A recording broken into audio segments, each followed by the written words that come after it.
मित्रांनो नमस्कार. आम्ही आता एक सुंदर जंगलात आहोत आणि सुंदर जंगल बघण्याबरोबर आम्ही आता साप सोडायला पण आलो आहे. आणि साप महत्त्वाचा साप आहे, नाग आहे. आणि ही मंडळी जी दिसतात माझे काही वर्गमित्र आहेत आणि वेगवेगळ्या ठिकाणून आलेत, पण ते सगळेच महत्त्वाचं म्हणजे पर्यावरणप्रेमी, सर्पमित्र पण आहेत, सर्पप्रेमी पण आहेत.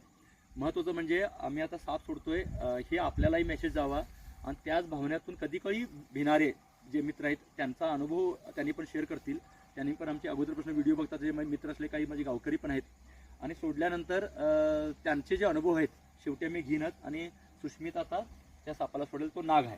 जवळून घेऊ शकता, चेतन व्हिडिओ करतायत.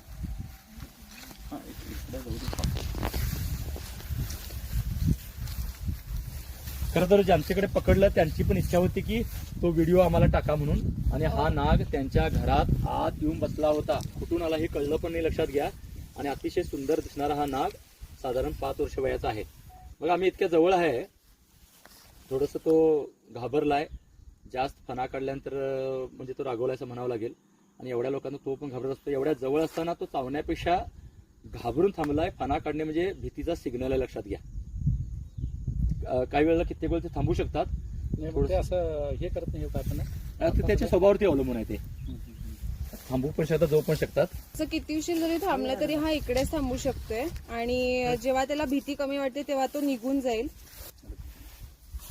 आम्ही काय करतो तेव्हा लक्षात घ्या, नाहीतर ते आपल्या रस्त्याने निघून जाण्याचा प्रयत्न करत असतात. चावण्यापेक्षा आमच्यापासून लांब जाण्याचा प्रत्यय आहे. आणि ह्या मित्रांनी पण बघितले की ते स्वतःहून तसे काय करत नाहीत. बरोबर आहे ना?